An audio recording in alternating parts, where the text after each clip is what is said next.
But becomes even approaching self, and this is probably the most important part of it all, is when we can approach self with curiosity. It is a game changer because one of the most automatic things is the squawker. I call it the squawking voice. I can't believe what's wrong with you. Why are you letting them get to you? Why are you, even if you're aware that you're getting upset from somebody and you're like, I really shouldn't be upset from them. Mm-hmm. It's this and especially for those of us who have done a lot of work. Mm-hmm. Oh boy, I can't believe you're reacting this way. Like, why are you reacting? All the voice. When the observer can be curious instead of judgmental, Yeah. it is a game changer.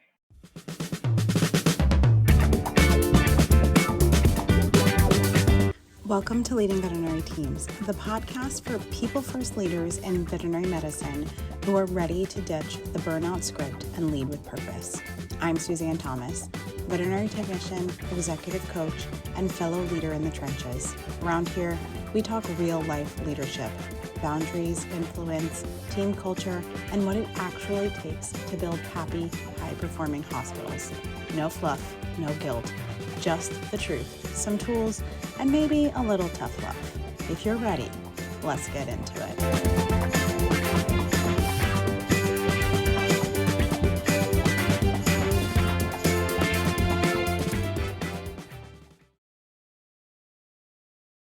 Welcome back to Leading Veterinary Teams on Air, where we talk about what it really takes to lead thriving teams in veterinary medicine today.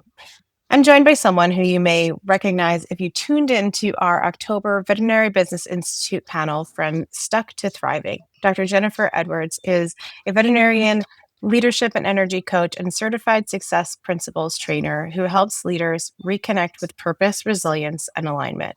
Her path into veterinary medicine was anything but traditional, starting with a psychology degree and a plan for a PhD before an intuitive nudge led her to vet school. Over her 26-year career, including 13 years as a practice owner, she's blended science, mindset, and energy work to help leaders build teams and cultures that actually thrive. What I love most about Dr. Jennifer's story is how she brings science and intuition together, blending evidence-based tools with energy and embodiment work to help leaders move from burnout to resilience. Today, we're going to dive into her journey, what led her from practice ownership to coaching, and what it really means to build resilience, not just for ourselves, but our entire teams. Dr. Jennifer, I'm so excited to have you here today. For those who don't know you, can you share a little bit about your story and what ultimately led you to the work that you're doing today? Yeah. So, like you said, my story is not the traditional, I wanted to be a vet since I'm 8 years old story. Yeah. I started out in college with a plan to become a psychologist.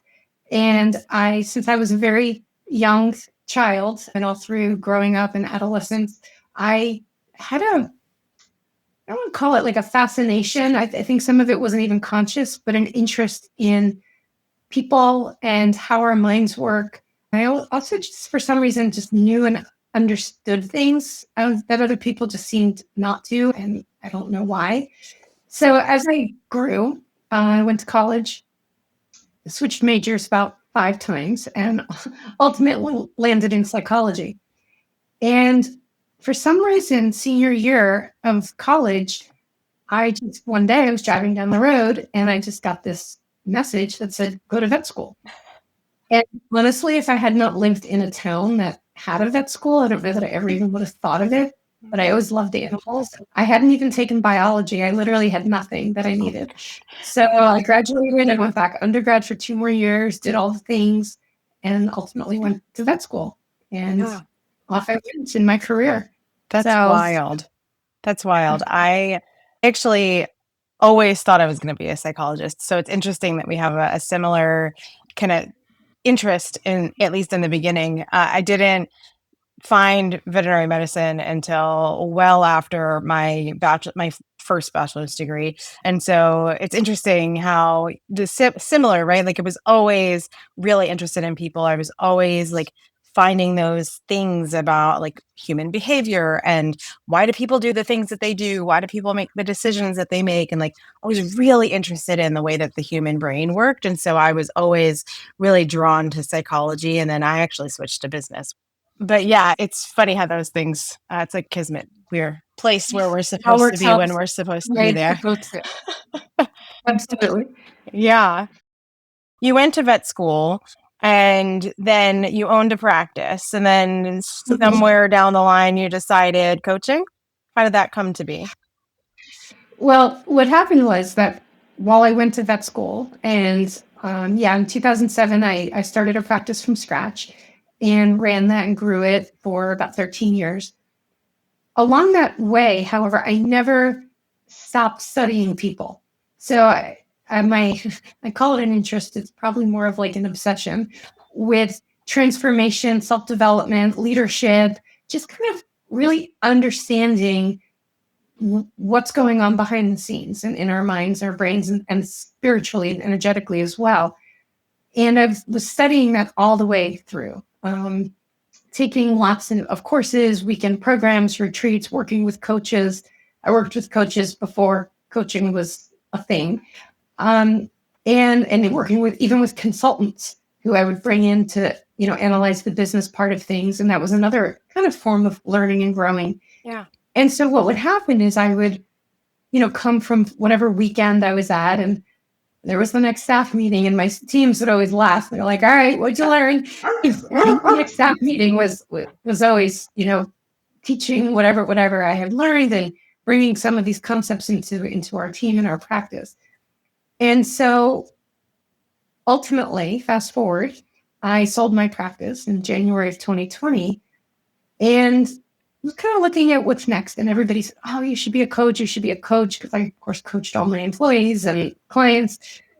And I was like, that would be fun. Like, I think I've always had a bit of a gift as far as understanding people and intuition. And I have so much training and background with everything I had done and being a leader. And I was like, I do have all of that. So I went back and did a very lengthy coach training certification program. In fact, I did 2 of them because just because you have experience doesn't necessarily mean you know how to apply it. And I wanted to make sure that I had that.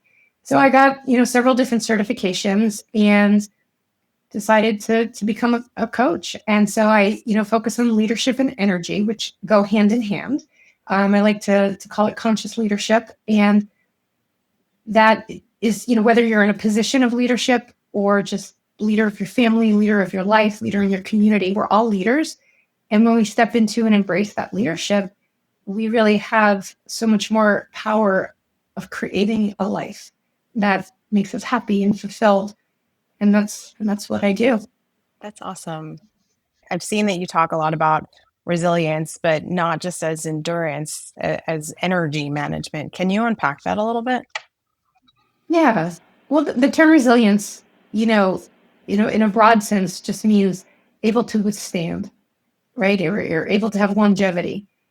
And when we think about veterinary medicine, just say as an entity, resilience can apply in so many ways. So having resilience as a leader, if you're an owner or a manager or a medical director or department lead, there's resilience mentally, the burnout, the mental health, and how do we have that sustainability long term when we're just kind of getting barraged with the mental, the emotional strain, the intellectual strain that's from what's required to be able to know and to do and all the things.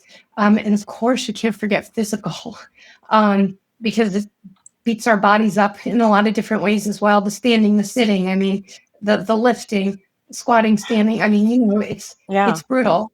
Getting, taken out at the knees by a huge dog. So there's so many different areas that resilience is so important, because when we lose any one of those things, continuing on in an empowered way becomes very difficult, right? And so that's when people start to just kind of feel like they're sliding backwards and they just can't keep up. They can't sustain. They don't take care of themselves. And ultimately, in one way or another, they may they may burn out or quit, leave, feel like they're failing, all of the things and whatever a person would describe their own experience, it all happens. So energy is kind of the root of it all. I mean, we are energy. Everything is energy. My desk, this chair, it's just compressed energy. And so when we start to look at ourselves in that context and our energy that we're experiencing in any moment is what determines how we perceive the lens, the filter that we're looking through, how we hear things, our thoughts. Something happens, we have a thought.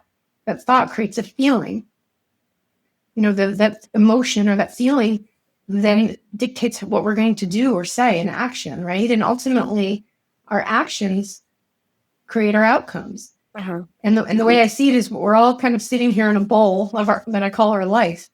And, you're sitting in the middle of it. And that bowl is comprised of all of the outcomes that you've ever produced. Sure. Some intentionally, some not intentionally, but that's basically the life we're sitting in. And so when we want to start to shift our life, we don't have to change everything. But what we need to do is to start to shift some outcomes, which might ultimately be just an emotion.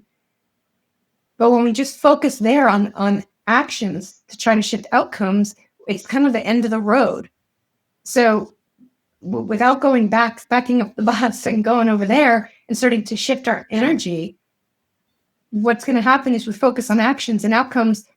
It doesn't last. And ultimately, we end up with a different version of the same thing. And people try and they try and they try this and they try that, and they just can't quite seem to create the team they want, find the job they want, have the self-care, the relationship, whatever it is. And so where I work with people is back here. And oftentimes it's subconscious. Yeah. But when we can start to shift that, it's like worlds open up, because all the what to do, all the outcomes, that just follows. You don't need to worry about that. Yeah. When you start to shift who you are. Yeah. I don't know that I've ever thought of it in those terms. I think that, I've had people ask me how I've been able to shift my thinking in certain things. And I think what you just described put words to something that I haven't been able to put words to for a really long time. It really is.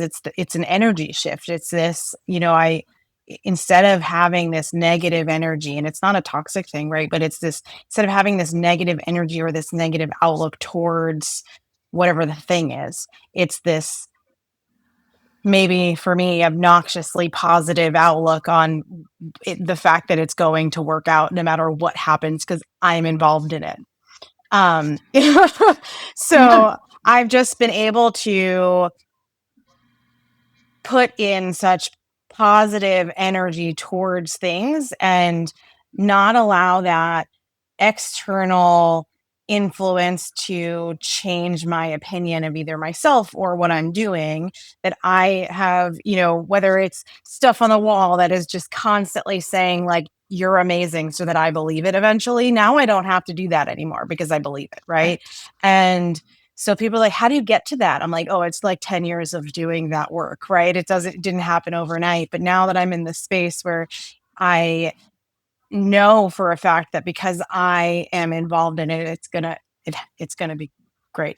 Not to sound cocky, right? Like, it's just this internal work that I have done to make sure that whatever the outcome is, it's going to be positive because I know that it is. I haven't been able to put words to that, and something about what you just said kind of helped me shift something of like, it's an energy thing. I still don't know if I have words, but it's totally an energy thing from what you just said. I think 100% energy thing. I think that that like makes me feel like it's very much an individual thing. From when you think about teams, right? Like, you owned a hospital, you coached teams. I'm sure at some point you still do coach some teams in some aspect. Where do you see the biggest opportunities to help cultivate that kind of collective resilience, not just in individuals? Because I think there's space for both, no? Well, a team is made up of individuals. Yeah. And the difference is that, each individual comes to the day, just say they arise, and then together with multiple individuals, we now have a team. And while individuals have the energy that they show up with, there is also collective energies of teams. There's energies of businesses. Do you ever walk into a business, a restaurant, Yes. a clothing I know exactly store, what you're going to say. Yes. I just love this place. Like, yeah. Or the opposite.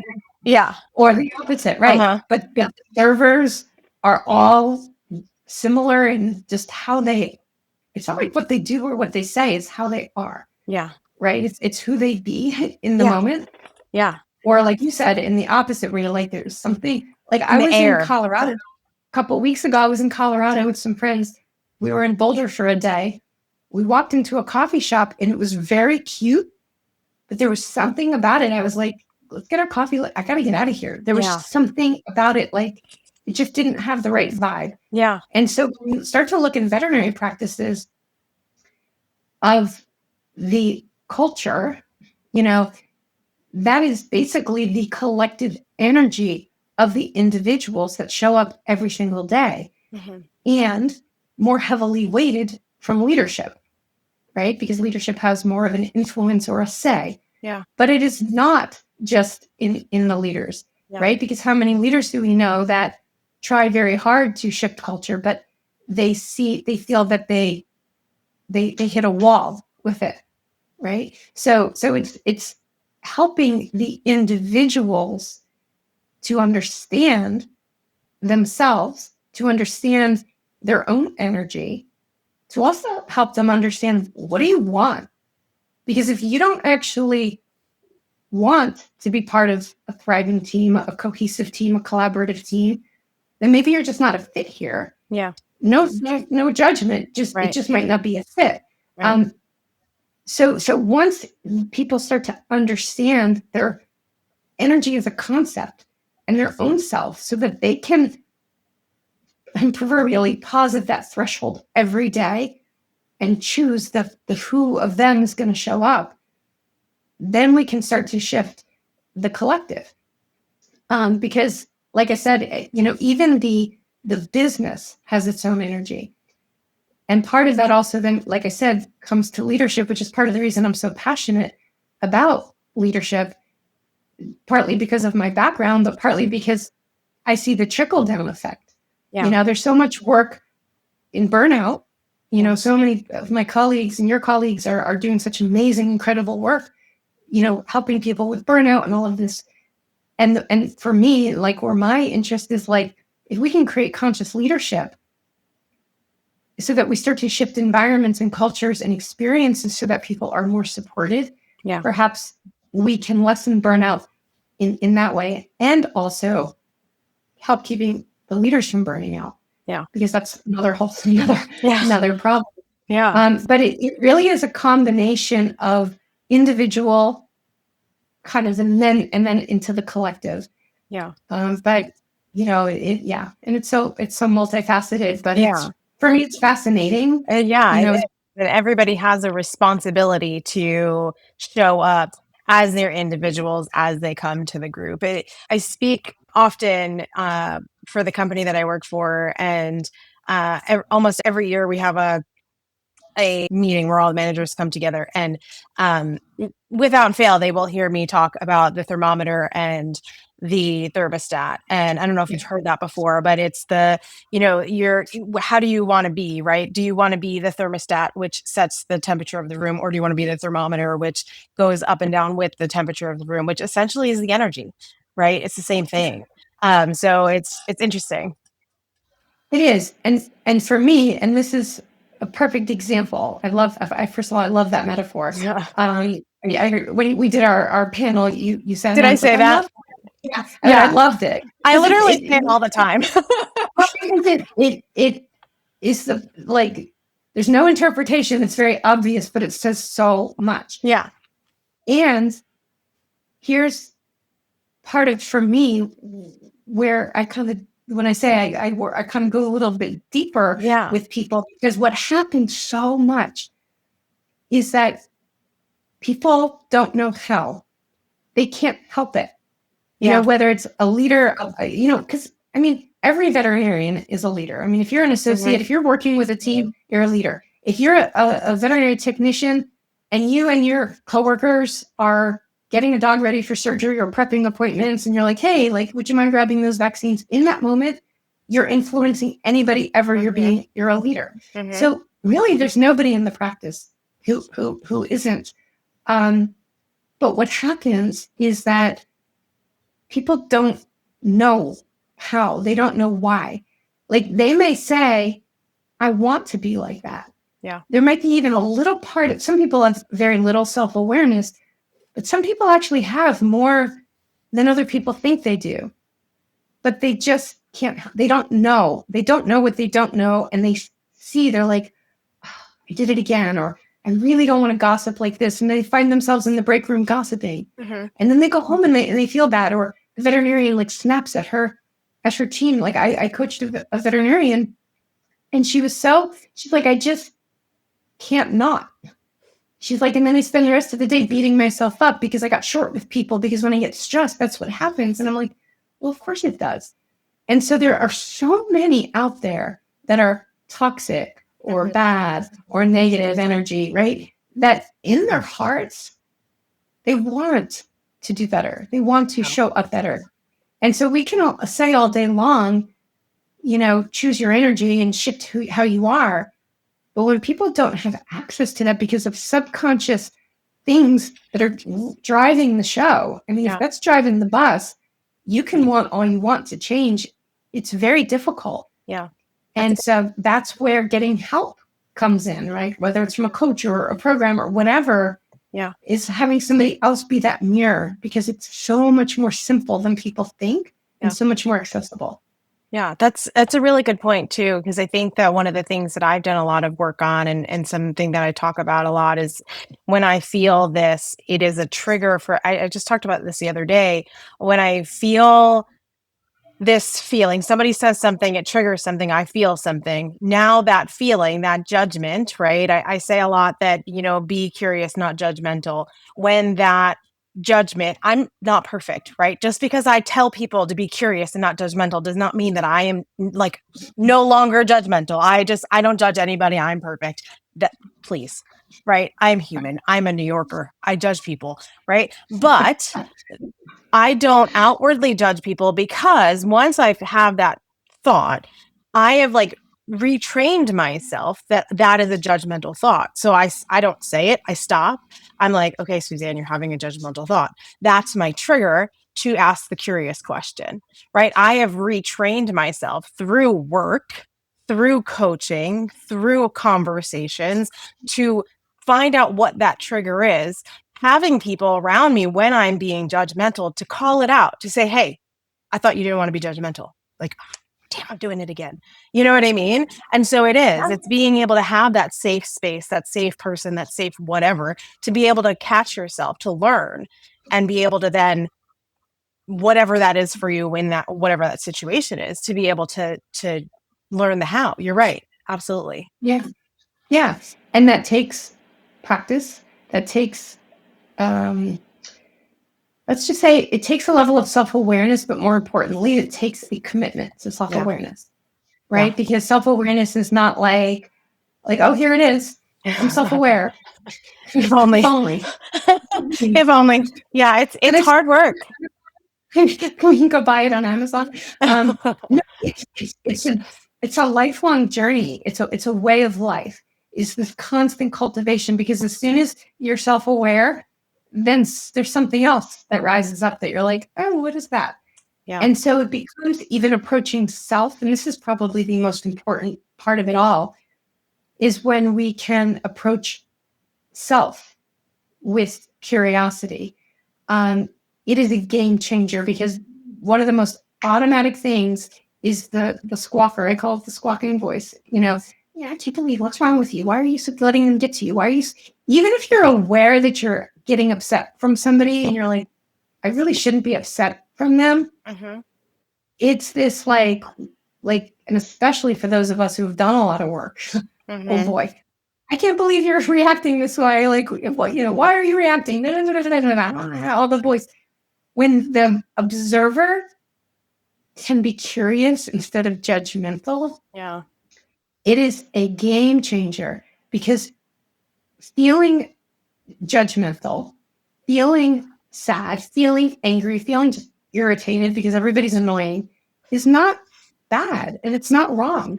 And it's not about having to be positive, rosy sunshine all day long, but it's about owning responsibility for yourself, understanding that I'm irritated, but it really has nothing to do with anybody else. But then when we can look at self with curiosity, like I have this little voice that when I'm kind of down in the dumps, and it's like, okay, how long are you going to do this for, Jen? You know, and then I'm like, what is it? Like, what if, like, you're clearly irritated. Like, what was it? Like, why did that irritate you? You know, and I start to just go in and look, and because, well, they said this or that. And it's like, well, what did you make that mean? How did you take that personally? And when we can start to go in, it's like, we just become so much more free. Yeah. Because it starts to become how we see it versus the way it is. Yeah. Yeah. And there's such freedom in that, in letting go of everything being the truth. Like, my truth is the truth. It's not. It's just my truth. Yeah. And everything's always true until it isn't. So when you start to explore other options, it's like perspective goes from here to here. Like, worlds open up, possibilities, solutions. And that's energy. Yeah. It's wild, because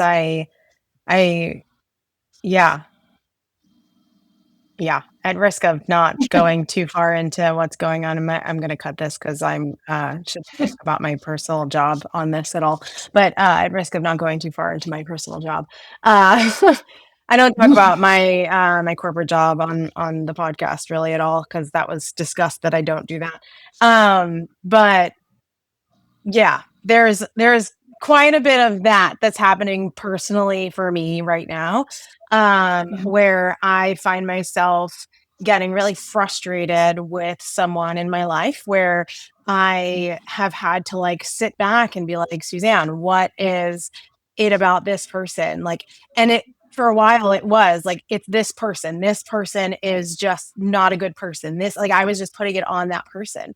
And then it was just like, I was getting frustrated at myself, because I normally am somebody who would, go down the whole thing of assume good intent, and maybe they're like, maybe it's me, maybe it's not them, and then to put it all on me and give them no credit for any of the actions that they have. And so recently I just kind of went through this whole like diagnostic, if you will, of like all of the pieces that they have involved, all of the pieces that I have involved, and trying to see them, like, the perspective from their side and all of the things that they have on their plate. And something in that helped me zoom out enough to be like, wait, this is a story I'm telling myself, because this person actually has quite a bit on their plate. And maybe if I just like took a step back and stopped being so much in my own head, I would realize that, like, it's not all about you, Suzanne. You know what I mean? And it's like, it's taken a while, but it's one of those things, like, somebody who's done so much work still has so much work to do. And unfortunately, we can't buy it on Amazon. You're right. No. But it's part of the journey. Yeah. It's not bad, it's not wrong. Right. And when we look at a scenario like that as well, it is very heavily laden with judgment. And I will say that because that's not a bad thing. Yeah. Frustration, by definition, from an energetic standpoint, is associated with judgment. If you weren't judging something, there'd be nothing to be frustrated at, right? Yeah. So there's different levels of energy. Like, there's different paradigms, but from the paradigm that I use a lot in my coaching, there's 7 levels. And levels 1 and 2 are by definition heavily laden with judgment. So level 1 is like depression, apathy, resigned, victim, fear. And level 2 is like frustrated, annoyed, aggressive, fight, I'm going to win, I live there a lot. I'm just kidding. Well, those energy levels serve a purpose. Yeah. And one of the things I often caution people about is especially people who are on the journey of doing a lot of self-work, is that we can try to like constantly bypass the unpleasant emotions that come with the lower levels of energy. Because, well, who likes to feel pissed off? Right. Who likes to feel behind, imposter syndrome, whatever? Nobody likes it because it sucks. Yeah. It's why we call them unpleasant emotions. And sometimes they need to be felt. Sometimes they can be explored so that they can be released. Yeah. And so again, it's like we go from judging them to judging self. And then what happens, and I recognized a couple of years ago of this in myself, is if anybody were to ever ask me what's the one most important thing, and people on podcasts ask me this all the time, and my answer is always the same. It is taking responsibility for your life, period. If you're not going to do that, nothing else matters. Yeah. However, the caveat to that and the caution I put with that is that can be taken, because what you said reminded me of this, that can be taken to an extreme to where we lose the ability to discern what's over here and what can I leave over there. That's their work. Not that I'm going to judge it, not that, oh, he's a jerk. Right. Just that's their work. Yeah. Where can I be responsible for my work? But what can start to happen is this almost like self-gaslighting that can occur, where we're so focused on like, where can I be responsible? What work do I need to do? Blah, blah, blah, that we start blaming and taking fault for everything. Yeah. That is not the same as taking responsibility and being able to discern. That is very important. Yeah. And I found myself kind of in this weird space where I was like, I was either so far on this, it's this person, or it's all me. And I was like, it's exhausting to be in either place. So I had to find a middle ground. And I think the middle ground is where I'm like, I'm working. It was obviously work that needed to get done because I like woke up and I'm like, I feel so much better about all of this. Right. Because I've worked through what you're explaining as those two levels. Right. I've worked through those emotions, and you're exactly right. A lot of times in my life, I've found that I've kind of pushed through those and just like I tried to do everything to bypass them when it comes to personal stuff until I'm asking for advice and I'm forced into them. Or that mirror is put on me and I'm getting the advice and I'm like, yeah, that's exactly what I would have told somebody else. Damn, I have to do the work. Damn. Well, and that's the importance of the mirror, though, because the way our minds, people wonder why they get frustrated. Like, I don't mean frustrated at others. I just mean frustrated in general. Yeah. Like I said earlier, people, they try and like, well, with the team, I just can't get them to, or I just can't seem to, or in my career, I just never will have, or I never can, or fill in the blank. Right. And because what they're doing is they're taking what they're currently aware of and keep trying different versions of it, hoping for a different outcome. And you may have a boss with a different face and a different name, but ultimately you're like, oh my God, he's the same guy, or a life partner, or whatever, right? All the employees switch over, but somehow it's the same team and the same problems. And so the way our minds are designed is that it's very difficult to see. Yeah. That's why we call it subconscious, because it's not in our conscious, it's underneath our consciousness. But what's so amazing, and this is why I try to emphasize to people how much more quickly the transformation and the awareness occurs than they realize. Because when you have an effective mirror, it's like 1 second, something is so obvious that it's like, how did I never see this? Oh my gosh. But 10 seconds ago, it did not exist. And it was running your life. Yeah. And that it's so quick and it's so dramatic in its impact.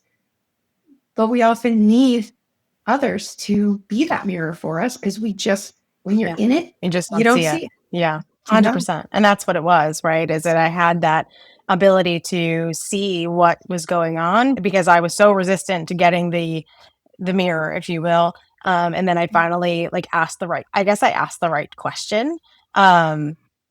And it was placed on me essentially. And I was like, it makes sense now, and it's like, now I feel so much more free of this frustration because I'm not frustrated anymore. My conversation today was wonderful. I was like, wow, this is and it's so much nicer to not be frustrated all the time.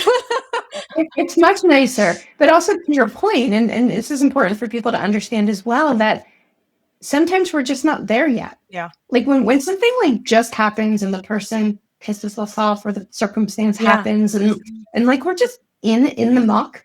Yeah. Like sometimes we're not ready. Yeah. You know, I actually had a client last week. We got on our call and she's like, I am so down right now. Yeah. She's like, and I'm fine. She's like, I'm not even coachable. Like, I don't even, she goes, anything that you say, I'm going to be like, I don't want to hear it. Yeah. And I said, sure, no problem. I said, you can just vent and I'll listen, or we can just reschedule because, yeah. And I was like, wow, like what a level of self-awareness for her to be able to see, like, this is just where I'm at, because we're not ready to let go of the story. We're not ready to stop being angry. And that's kind of what we said earlier about sometimes having to sit in it and not bypass it, you know, like I don't want to be freaking coached right now. Leave me alone. And it's like, yay, good job. You know, maybe tomorrow you are. Yeah. But it's honoring that, and it's actually okay. Yeah. No, that's great. And I think that also goes to like, even back to me personally, I think that for me, I often say that I need to sleep on it, because in the moment I will no, we can't talk about your same. I'm like, talk to me tomorrow. I just need to be angry for a minute, you know, and especially when it's personal, like I can put all the things aside for everybody else, but when it's something that I'm feeling inside of me, I'm like, you know, like the husband leaves the drawer open and I walk into it, whatever. I just want to be angry for 5 minutes, you know, like, let me sleep on this and then we can talk about it tomorrow. I want to, go ahead. Yeah. And one last thought on that is then doing that without judgment. Yeah. Having the voice in your head, either be curious or just be supportive and say, you know what? Yeah. Like the little voice for me, like if I'm down in the dumps, the little voice is like, Jen, it's okay. Anybody would be by this. It's okay. Yeah. Just sit here and be miserable until you're done feeling miserable and you want to feel better. Totally normal to feel miserable moment. Yeah. It's like, it's that whole like feel miserable, but just for now, right? Like just not forever. Like we do have to at some point move through it, and also understand that everybody moves through it in their own time. And so like, don't put this, something that I've had to learn is like, don't put these arbitrary timelines on things, because if you are taking longer than someone else to get through something, like whose timeline is that, right? Just because whether it's grief or it's anger or whatever the feeling is, maybe it's just you need that time, right? Like, and I've had to tell myself that, right? And I think that's something that is important for people to remember, because it's who's telling you that, right? Like who's made that up other than you yourself, right? Well, exactly. And with that, though, is also, especially when people are in like really low energy, is having a little part of yourself that's looking and saying, is this you just being in it because this is where you need to be, or are you stuck here? Mm-hmm. Because when we get stuck there is when we need to get help. And, you know, have other people help. Because again, if that low energy is defined by apathy, low energy, depression, victim mentality, fear, you're in that. How do you pick your bootstraps up when you're in like zero activity, right? So sometimes a friend, a whoever, a therapist, a coach, whatever you need, so somebody else can help to lift you out of that. And so I just wanted to add that little caveat: is there's healthy being in it, and then there's being stuck, and there's no way out. And that's when we need to get help, because there's always a way out. I recently watched a video where Simon Sinek said that it takes 8 minutes to like switch your mindset. And I'm probably messing that up, but he said that he has this whole story. And if you're familiar, he's like very story oriented. And so now basically a friend of his was like going through a really rough time. And he found out that it's like 8 minutes is like the the time, right? And so they have this thing now where if she really needs him, she just messages him, do you have 8 minutes? And I actually have done that with my brother. I messaged him and I shared with him the video that I watched, and he randomly messaged me. We don't talk a whole bunch, but he randomly messaged me one day, do you have 8 minutes? And I was like, I stopped everything I was doing and called him, right? And I think that it's one of those things is like, have that person, right? And that's, to me, that's like what you just said is what reminded me of is like, whether it's the 8 minutes thing or 6 minutes thing or whatever it is, like whatever that is, right? Like have that person where you know that if you reach out to them, they'll drop whatever it is to chat with you for and reach out to them. and reach out to them. Yeah. I love that you're there for your brother. That's awesome. Yeah. Well, he's been there for me. So I wanted to switch gears for a minute because I am, some people know this about me. I'm a personal trainer and I've actually spoken about movement a bit before. And I saw that you recently had been on either a podcast, or I saw that you've recently spoken about movement and physical movement and how that impacts your emotional well-being and your leadership presence. And I wanted to kind of just pick your brain about what's happening in the body when we move and why that matters for leaders. Yeah. Oh gosh. Big question. Sorry. Yeah, it is a big question, but it's such an important one. And I think where you saw that was the Resilient Vet podcast that we just started. So, gosh, movement is every which way. So energy is meant to move. Energy flows, right?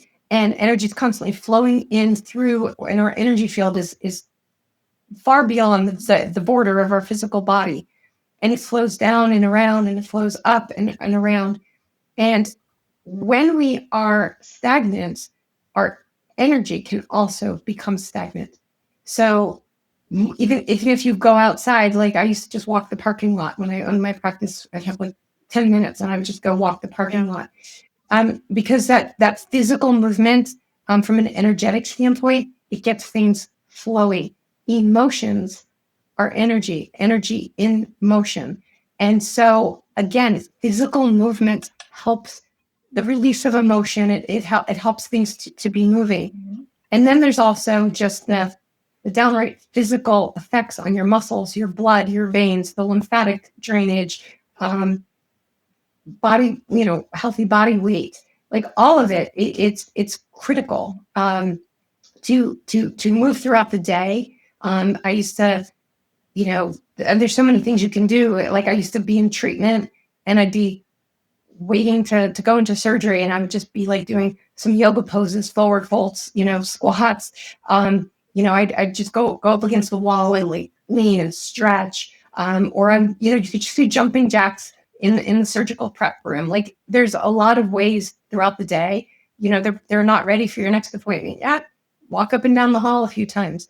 So there's a lot of ways, if we're intentional about it, that we can bring movement into the veterinary practice. Yeah. Also, other ergonomic practices, the way we lift, can we really carry this 95-pound dog with two, 100-pound young women? Like being smart about it, because especially for the younger people, because they feel great, like, oh, I'm young, Well, they don't. And well, not everybody does, but it catches up, and all it takes is that one injury. Yeah. And that you've got that now the rest of your life. So whether it's ergonomics or like I used to do a lot of dentistry, some of these procedures were very long, and I had a saddle stool. Mm-hmm. I don't know if you know what a saddle stool is, but it's not flat. It's shaped like a saddle. So it takes your pelvis and rotates it forward. So it creates that little curve in your back, in your lumbar back, so that you're sitting more up versus hunched. Yeah. And like movement is, for me, in my whole life, movement is medicine. Yeah. I've always liked to move. Yoga is meditation. I walk, I hike, I row, I do all the things. I just love to be active, but I do see a lot of stagnation in veterinary medicine. And luckily there are people, like you, who have that mindset, that are out speaking to people. And like I said, on our Resilient Vet podcast, we're talking a lot about ergonomics and physical health. So yeah, but again, it's like the who is it the you that shows up? Like, this is all choices. Yeah. Life is a series of choices. Yeah. And so one of the things that I used to do when I was a hospital manager was my medical director and I would take walking meetings, and we didn't necessarily do that for, like, I think consciously for the movement, right? We had such better conversations when we were moving. It was like our brains were firing on all cylinders when we were just moving, right? Like we had to really be thinking about all the things, because we were also trying to breathe. Like it was just all the things, right? And we weren't just like strolling, like we were booking it, right? We were walking. Yeah, we were like Oprah walking, for anyone who knows what I'm talking about, right? Like, really power walking. And I encourage people to do that all the time. And they're like, Suzanne, you're crazy. I'm like, no, seriously, get out of the clinic and take a walk. Go outside, the fresh air. Like, there is something about like moving your body and like being able to just get out both. Like, there's kind of something not just moving, but also being outside and in the environment with the sunlight and all of that. Like, there's all together, right? You put it all together, it's just like a symbiotic situation that occurs, and your brain works so much better and you're able to get so much more done. And we were also, struggling to have oxygen, so we were not able to fight with each other. So it was great. I'm really great. We loved each other, but it was great. And I do think that there was something to be said about that. Then I worked for clinics where we would have, 5-minute like squat breaks where everybody would just get in a circle and squat, because like, stop, everybody's too much. Everybody take a squat, like just have a squat. Yeah. And it's funny that I didn't even mention that, which is one of the most important parts of movement, mental clarity that comes from it. And like you said, when you get your heart rate even up a little bit, and then you get oxygen flowing to your brain, that and the afternoon when everybody wants to make the run to Dunkin's for coffee or Starbucks, right? Take a walk, oxygen flowing, get your heart rate up a little bit, and so many of the cobwebs will clear. All of a sudden you get a mental acuity, especially after being in surgery. I mean, whether you're a veterinary technician or a doctor, I mean, sometimes you're standing in surgery for hours, standing there, and it's important afterwards to move. And lift the hands above the head and swing your arms around and just get it all. Yeah, a little like inflatable too. Getting the body moving, and it's time's going to go by, right? People are going to age. And if you want to feel good when you're older, you got to take care of your body when you're younger. It's just the way it works. Yeah, for sure. If somebody listening feels like they're running on fumes right now, what's one place that they could start rebuilding connection and that energy that you talk about? Well, there's a lot of things that people can do to start rebuilding their energy. The first thing is choosing to, right? And choosing to is like I said earlier, is taking responsibility for yourself. And saying, okay, this is how I'm feeling. This is how I'm living. I can blame all these things and I'd have 100 people agree with me, and that's not going to serve me. So I'm going to choose to make a shift in my life. And then depending on what that shift is, seeking out resources. There's so many resources in our profession. People like me, I'm a coach, and I work with people privately. I work with groups and teams as well. And then there are a lot of other people, my colleagues and your colleagues that are helping. And everybody has a little bit of a different focus, a little bit of a different niche, so to speak. And reaching out, even attending free webinars or reading books, listening to podcasts, going on a retreat, taking time, investing time and money. Ooh, you said it. The taboo word in vet med, like actually invest time and money into yourself. Like, you're allowed to do that. And you should do that. and it's okay. So there's many avenues, but the first step always is saying, I'm going to take this into my hands. I am responsible for me and my experience of life, regardless of the circumstances that are currently present. And I'm going to find resources that are going to help me. And if the circumstances are such that there's no money present, okay, there are so many free resources out there. So that would be my suggestion. Own it and do it. I love that. Yeah, I can't agree more. I think that there's, the excuse of money. I mean, in certain aspects, I don't want to say that it's an excuse, because for some people it truly is a situation, right? Like, but in others, are you buying a $10 Starbucks coffee every day? Like, it's really is like figuring out what your priorities are. If you have the ability to scale back on certain things, if you don't, you don't. Again, like, I don't want to sound that way, but if you have the ability to scale back on certain things so that you can invest in yourself, or if you work for a company, ask. You just don't know. They could say no, but you don't know until you ask. Right. I haven't paid for CE in years because I just ask. Yeah. And I've actually had several private coaching clients. They were doctors that their corporate that they worked for paid for the coaching. You just probably because they asked the question of like, hey, would you do it? Right. And they were probably thinking they're going to probably say no, but hey, like what the heck? And they probably said, you know what, we'll call this your CE. Or maybe they said, no, we're not going to call it your CE. We're going to call it something else, but it's worth it because of XYZ, right? Like, you don't know unless you ask the question. And that comes to like, not just veterinarians, that's managers, that's technicians, that's assistants. You literally do not know unless you ask. And what's the worst that people could say is no. Okay, well, at least you asked. And so I absolutely agree. I have definitely approved some things, a couple $100 here or there. You never know. And even more, you just never know. So just ask the question. You mentioned books, and I always ask people rapid fire. I never tell you I'm going to ask you this on purpose. If you could pick one book, assuming you're a reader, if you could pick one book that everyone should go run to wherever they buy books right now and grab off the shelf and read, what would you choose? Wow. I know it has to be one. Gosh, so many.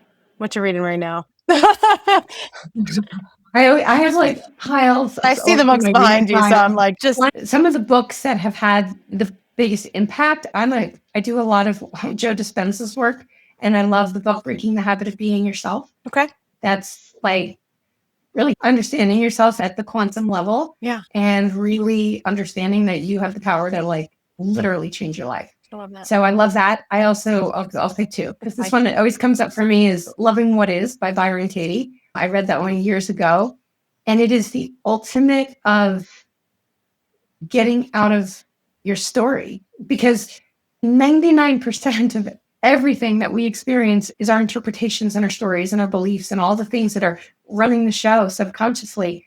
And in her work, it's like you're literally just stripping all of that away down to what is. And it is simply because it is, not because you want it, not because you think it's good, not because you asked for it, because you deserve it. And it is. Yeah. Right. And so sometimes when we can learn to love what is only because it is, we then have the ability to move forward, because we can get so stuck in these stories and they're like, it shouldn't be, and like, why this, or why did that have to happen? And those feelings are real, and they keep us anchored. Yeah. So her work is really, I actually listened to that book, and I recommend that because she used to do like live events, and there's recordings of her working with people in the live events. And so I enjoyed listening to that. So those would be, but there's so many. Yeah, I'm sure. I think I asked that question. I started asking that question on the first podcast, and I think I just kept with it because I read so much. And after that first one, and I realized that I had never read the book that Lynn had recommended, I was like, oh, I read so much, but there are still so many books I haven't read. And so I'm just over here collecting more books of all of you very smart people that I will just have a library that is, I'm going to need a whole house for all of the books that I will one day own. I mean, if you saw my library, you'd be like, you already should have a house for all of the books that you own. Right. But yeah, no, that's why I think I just started that question and it has continued. Yeah, no, it's great. People mention books and I'm like, what? I'm writing it all down, and I have stacks of books that I haven't even read yet because I go buying. So yeah. Before we close this out, is there anything that we did not talk about today that you feel is really important to talk through or share that's kind of sitting on your heart that you're like, I really want to say this, or like, this is really something I have to say? Yeah. I think if there's one other point that I would just share, is related to what we were talking about earlier when we were talking about the individuals making up the collective. Yeah. And it's just for each person to, with no right, no wrong, no better or worse, think about, like, what do you actually want? What do you want in your life? What do you want your work? Sorry, my dog came over. Okay. What do you want your situation to be? Like, who do you, like, really, if I were to have pen and paper, who do you want to be in this world? What's the impact? Like, when you leave a room, do you want that room to be better for you having been there? Do you not care? And it's fine if you don't. You're like, whatever. If the room is worse, you're like, whatever, that's their problem. And that's okay. But like, what do you actually want? Because when we don't know what we want, then we don't really know what to work towards creating. And if a positive, collaborative, supportive workplace, and I don't care what role you're in, it applies to everybody on the team. If that kind of a workplace is what you actually really want, then start to just really own and be responsible for the part that you can control. And that's you. And that doesn't mean I can't show up good because he's a jerk, and I can't show up in a positive way because my boss is mean. No, there's no blaming. Like, own. Nobody can determine who you are in any moment. Nobody dictates your energy but you. And it's contagious and it's infectious. And I know sometimes it's hard if you feel like you're the only one, but you'll be surprised at the impact that you can make, because at the end of the day, at least the way I view it, is recreated every single day. There's no culture in a box that we order from a distributor and we like sprinkle it on the building and there it is. It's like, at the end of the day, like when everybody goes home, you could walk into an empty veterinary hospital and look around. Okay, show me the culture. Like, where is it? Is it in this cabinet? Is it in the drawer? No, it's not present, because it's not actually a thing. It's an experience. Yeah. And that experience is recreated every single day by the who's that show up, the bodies, but who the bodies are being. And each person can be responsible for how they're contributing to that collective culture every day. And if you were a jerk yesterday, you cannot be a jerk. If you were a jerk 5 minutes ago, you cannot be a jerk now. Like, every moment you could choose again. And that's how things shift. I love that. And eventually your choices can lead to different outcomes. And eventually, from my own experience, I can speak to this, that eventually those choices, when you choose to not be a jerk over and over again, they're not as hard, right? Those initial choices might be hard because you're consciously thinking about them, but over time, they just become who you are, and you're not choosing consciously, constantly. You just are not a jerk anymore. In the beginning, it takes a commitment, and it's not going to happen. And you're going to go, oh, I did it again. Oh, I did it again. But little by little, you're going to notice that you intervene on your more. Meaning, it might just be delaying the negative comment and not saying it. But then the next time, maybe you won't say it. The next time you will. And like understanding, because this is all neuroplasticity. This is our brains rewiring. Yeah. Right? This is new habits. New habits don't happen like that. So have some grace with yourself as well. Yeah. Wow. You are like putting serious words to things that I apparently have been doing for a very long time. I have greatly enjoyed this conversation. For our listeners, where can they find you or learn more about your coaching and the things that you're doing? Yeah, so I have a website, drjenniferedwards.com. It's doctor with a DR. And so obviously you can find everything there. I do have a free ebook that people can download about how to create the context of happiness in their life. I'm also on LinkedIn, so you can find me at Dr. Jennifer Edwards on pretty much all of the social platforms. And I even have a YouTube channel with the same at Dr. Jennifer Edwards. So feel free to reach out if anybody's ever interested in working with me with their teams or private coaching. I always offer a free call to sit and discuss what you're looking for, and we'll go from there. Awesome. I will make sure that all of that is linked down in the show notes. And like I said, I greatly enjoyed our conversation today. Thank you so much for sharing all of your knowledge and even a little bit of unsolicited coaching with me today. That's okay. Thank you for having me. I love these conversations. Absolutely. It was great. Thanks. Thanks for listening to Leading Veterinary Teams on Air. If this episode hit home, share it with a colleague, tag us on Instagram or TikTok, or leave a review. And don't forget to subscribe. It helps more leaders like you find their way. And remember, your job is not to do it all. It's to lead in a way that lasts. I'll see you next time.